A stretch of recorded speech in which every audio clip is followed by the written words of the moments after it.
ചേച്ചി ചോറ് കുത്തി നിറച്ച് വെച്ചിട്ടില്ല. ആ പേരും പറഞ്ഞ് തിന്നാതെങ്കിലും പോരണ്ട. ഇത് ചേച്ചി എന്നും പറയുന്നതാ. തുറന്നു നോക്കുമ്പോ ലോഡ് ഉണ്ടാവും ചെയ്യും. കണ്ട എന്നാ പിന്നെ മൂക്കിത് മൂക്കിന്റെ മേലെ തൊട്ടൂടായിരുന്നോ?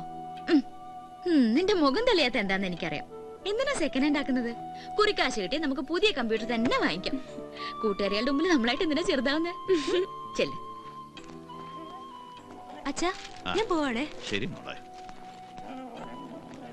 ബാത്റൂമിൽ പോകാൻ മടിച്ചിട്ട് ഒന്നും കഴിക്കാതെ കിടന്നാ പിന്നെ ആശുപത്രി പോയി കിടക്കേണ്ടി വരും. പോകാനുള്ള കഷ്ടപ്പാട് ആലോചിച്ചിട്ടാ മോളെ. ആ കഷ്ടപ്പാട് കുറയ്ക്കാനല്ലേ ഇതുവരെ ഇവിടെ വാങ്ങിച്ചു വെച്ചിരിക്കുന്നത്. ഇത് അതൊന്നുമല്ല, ഇത്രയും മടി കൂടിയിട്ടുണ്ട് പച്ചന്. വായിട്ട് കീറണ്ട, നിനക്കുള്ള ഭക്ഷണം എടുക്കണ്ട്. മനീഷ കൊയരാളെ ഞങ്ങൾ എത്തി മോളെ. ഞാൻ കേട്ടു സൈറൻ. എടാ കുട്ടാ ഒന്ന് കേറിട്ട് പോടാ. ചായ കുടിക്കാനായിരിക്കും. കടിക്കാൻ വല്ലതും കാണുമോ? പട്ടിയുണ്ട്. എങ്ങനെയുണ്ട് കലാകാരച്ച കിടന്നുള്ള അഭിനയൊക്കെ? ഒരു അവാർഡിന്റെ കുറവുണ്ടല്ലേ? കുഴപ്പമില്ല, നമുക്ക് പേ അവാർഡിലേക്ക് മാറാം. പക്ഷെ ക്യാഷ് അവാർഡ് കുറച്ച് ഇറക്കേണ്ടി വരും. നിന്റെ ഈ ഹ്യൂമർ ടച്ചുള്ള ഡയലോഗ് കേൾക്കാൻ വേണ്ടിട്ടാ ഒന്ന് കേറിട്ട് പോവാൻ പറഞ്ഞേ. അച്ഛനൊന്ന് പിടിച്ചു നടക്കാനുള്ള ആവത് ഉണ്ടായിരുന്നെങ്കിൽ വല്ല ആശുപത്രി സീലിനെങ്കിലും കൊണ്ട് കിടത്തായിരുന്നു. 5-6 തവണ നാടക നടനുള്ള സംസ്ഥാന അവാർഡ് വാങ്ങിയ ഒരു പഴയ ഹീറോ നമ്മുടെ കൂടെ ഉണ്ടാവാന്ന് പറഞ്ഞാൽ നമുക്കൊരു വെയിറ്റ് അല്ലേ? ആ നടന്റെ ചോരയിലുണ്ടായ മോള് ദിവസക്കൂലിക്ക് അഭിനയിക്കാൻ പോണതിന്റെ ക്രെഡിറ്റ് ആർക്കായിരിക്കും കൂട്ടാ? അത് അച്ഛനെ തന്നെ. അച്ഛനല്ല, ഈശ്വരനാ. ഇല്ലെങ്കിൽ നല്ല നേരത്ത് നാടക വണ്ടി കൂട്ടിമുട്ടി അമ്മയ്ക്ക് അങ്ങോട്ട് പോകേണ്ടി വരില്ലായിരുന്നു, അച്ഛൻ ഇങ്ങനെ കിടക്കേണ്ടിയും വരില്ലായിരുന്നു. അമ്മ ആഗ്രഹിച്ച പോലെ ഒരു വീട്, അതൊന്ന് മുഴുമിപ്പിച്ച് കാണാനുള്ള യോഗം കൂടി കൊടുത്തില്ല പാവത്തിന് ഈശ്വരൻ. ഓ തുടങ്ങി ഞാൻ സെന്റിമെന്റ്സ് പറയാൻ. ഉള്ള നേരത്ത് വല്ല തമാശയും പറഞ്ഞിരുന്ന ആയുസെങ്കിലും നീട്ടിക്കിട്ടും. അതെ, ഇപ്പൊ തന്നെ എല്ലാം കൂടി ഒറ്റയടിക്ക് വിഴുങ്ങണ്ട. നേരത്തിന് വിളമ്പി തരാൻ ആളില്ലാത്തോണ്ട് പറഞ്ഞതാ. അപ്പൊ ശരി പട്ടിപിടുത്തക്കാരുടെ കഥ വരെയാണ് നിന്നെ വിളിക്കാട്ടാ. നിനക്ക് 150 രൂപ 100 രൂപ വെച്ച് കമ്മീഷൻ അടിക്കണ നിന്റെ വാങ്ങിക്കുന്നുണ്ടല്ലോ. ഇതെന്താ വധുവരന്മാര് രാവിലെ തന്നെ ഈ വഴിക്ക്? സരസ് ഒന്ന് പച്ച പിടിച്ച് കണ്ട്. പച്ച സാരി പച്ച ബ്ലൗസ്. ഒന്ന് പോ ചന്ദ്രേട്ടാ.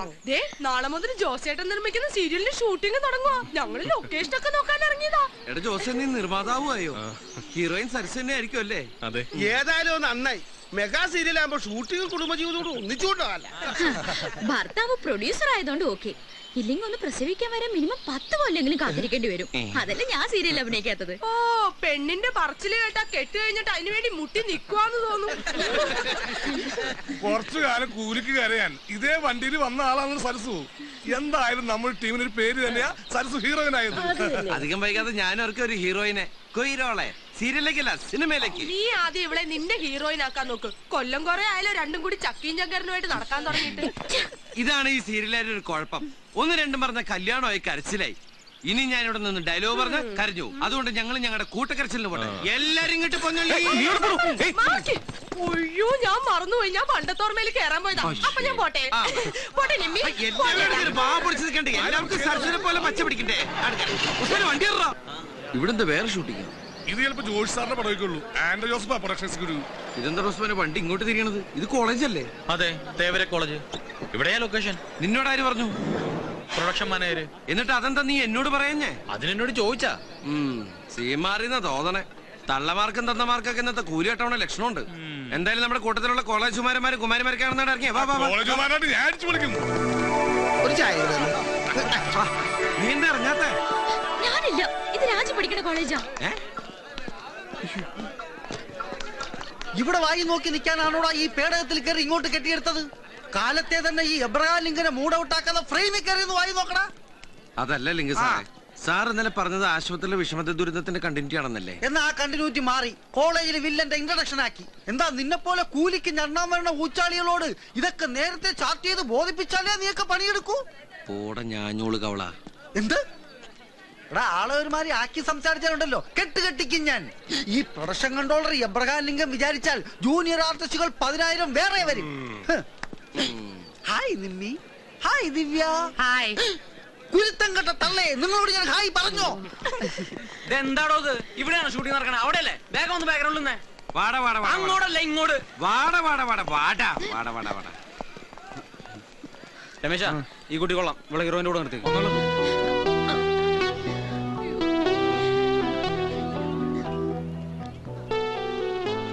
ആക്ഷൻ. ഈ മഞ്ചേരി ആരാണെന്നേ അവനൊന്നും അറിയില്ല മോളെ. പാവപ്പെട്ട കുട്ടികളുടെ മാനത്തിന് വില പറയാൻ ഇനി അവനെങ്ങാനും മസ്ലിം പിരിപ്പിച്ച് വന്നാൽ പെണ്ണിന്റെ അന്തസ് എന്താണെന്ന് ഞാൻ അറിയിച്ചു കൊടുക്കും അവന്. ആരാ കൂട്ടത്തിൽ കിളവൻ കോളേജ് നിന്നെ കണ്ട ഏജ് ഫീൽ ചെയ്യുന്നുണ്ട്. അയാളല്ല താൻ തന്നെ വരേ ഷർട്ട് എനിക്ക് പ്രായം കുറവാണ് സാർ. ഡേറ്റ് ഓഫ് ബർത്ത് കാണിക്കാം സാർ. ഒന്ന് മാറ്റി നിർത്തണോ അയാളെ? എടോ തന്നോടല്ല മാറിക്കാൻ പറഞ്ഞേ. ഞാൻ ചുള്ളാണ് സാർ, ചെറുപ്പക്കാരനാണ് സാർ. അത് ഈ വയറ് കണ്ടാ പറയത്തില്ലല്ലോ. വയറ് പൊട്ടിച്ചല്ല. ഓ, വയറകത്തേക്ക് പിടിച്ചോ ബാക്ക് പുറത്തേക്ക് തള്ളിയില്ലേ? ഈ വയറകത്തേക്ക് പിടിക്കുമ്പോ ബാക്ക് പുറത്തേക്ക് തള്ളുന്ന ഒരു രോഗമാണ് സാർ. അതിനുള്ള ചികിത്സ ഞാൻ ബാക്കിൽ തരാം. ബാക്കിൽ എവിടെയെങ്കിലും പോയി പാസെങ്കിലും നിൽക്കണോ? ഞാൻ എവിടെ വേറെ നിന്നോളാം. പക്ഷേ സിനിമേന്റെ ചോറ അത് ഞാൻ ഉണ്ടട്ടേ പോകൂ.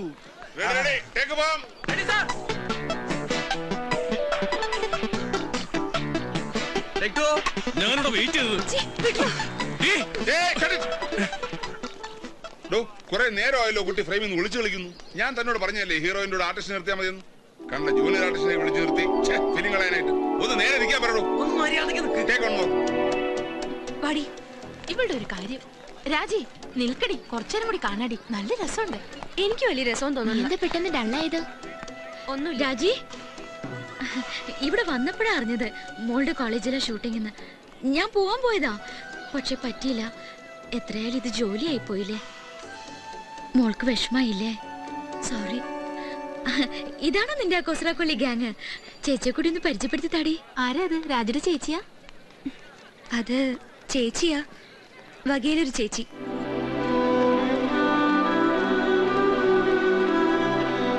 ഇവിടെ വന്ന് വായി നോക്കി നിൽക്കുക.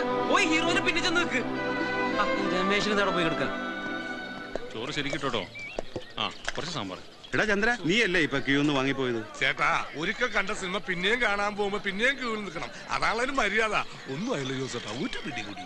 ബാറ്റ് ഒന്നും കുറയില്ലേട്ടാ, വിളിക്കാം. ഹൈ, നിങ്ങൾ കഴിക്കുന്നില്ലേ? ഞങ്ങൾക്ക് ടോക്കൺ ഇല്ല, കോളേജ് രംഗമല്ലേ.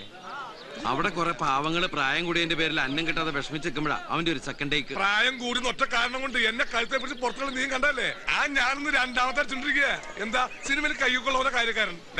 നാളെ ഷൂട്ടിംഗ് ഏതെങ്കിലും വൃദ്ധസാധനാണെങ്കിലേ നമ്മൾ ഓരോപ്പോലെ കയ്യും കെട്ടി നിൽക്കണം. അതിനെന്താ, അവിടെയും ഇവിടെയും നിനക്കൊക്കെ അല്ലേ കൊയ്രോളാ? എടി, വലിയ വലിയ സിനിമാ നടികളൊക്കെ സ്ലിം ബ്യൂട്ടി ആവാൻ വേണ്ടി പട്ടിണി കിടക്കണത് നീ ഗണത്തിൽപ്പെടില്ലല്ലോ അല്ലേ? എങ്കിൽ പിടി. എനിക്ക് വേണ്ട. പോട്ടടി, അവള് കുട്ടിയല്ലേ. ഞാനും കണ്ടു രാജ്യം ഓമ്പീർപ്പിച്ച് പോണത്. ഞാൻ പറഞ്ഞതല്ലേ ഞാനില്ലാന്ന്. എടി, അവൾ എന്തിനാ കോളേജിൽ വരണത്? പഠിക്കാൻ. നീ എന്തിനാ കോളേജിൽ വന്നത്? അവളെ പഠിപ്പിക്കാൻ, ചില്ലാനുണ്ടാക്കാൻ. ആ കഷ്ടപ്പാട് മനസ്സിലാക്കാനുള്ള വിവരം നിന്റെ അനിയത്തിക്കില്ലെന്ന് കരുതിയാ മതി. അവക്കത് നാണക്കേടായിട്ട് തോന്നിണ്ടാവും. പാവം കുട്ടി, നിനക്കതിന് ഫീൽ ചെയ്തു. നീയും പാവം ത്യാഗി.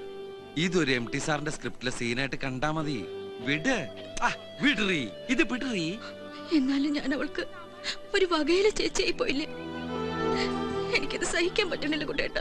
അത് ശരി, കട്ടപ്പാറ പഴിപ്പിച്ച് ചങ്കി കുത്തിയാലും പൊള്ളാത്ത ആൾക്ക് ഒരു മുട്ടുസൂചി പഴിപ്പിച്ച് കുത്തിയപ്പോ പൊള്ളേ. ഉള്ള നേരത്ത് വല്ല തമാശയും പറഞ്ഞുകൊണ്ടിരുന്ന ആയുസ് നീട്ടി കിട്ടുന്ന ഏതൊരു സിനിമാടി പറഞ്ഞിട്ടുണ്ടല്ലോ. ആരാണത്? ആരുമല്ല, ഞാനാ പറഞ്ഞു. എന്തേനു? എന്നാ ഞാനിത് അങ്ങോട്ട് പിടിച്ചേ, എന്നിട്ട് മുഴുവൻ വെട്ടി വിഴുങ്ങി. എനിക്ക് ഈ സ്ലിം ബൂട്ടികൾ അത്ര ഇഷ്ടമല്ല. എന്റെ നായക്ക് കുറച്ച് തടിയൊക്കെ വേണം. കഴിച്ചേ.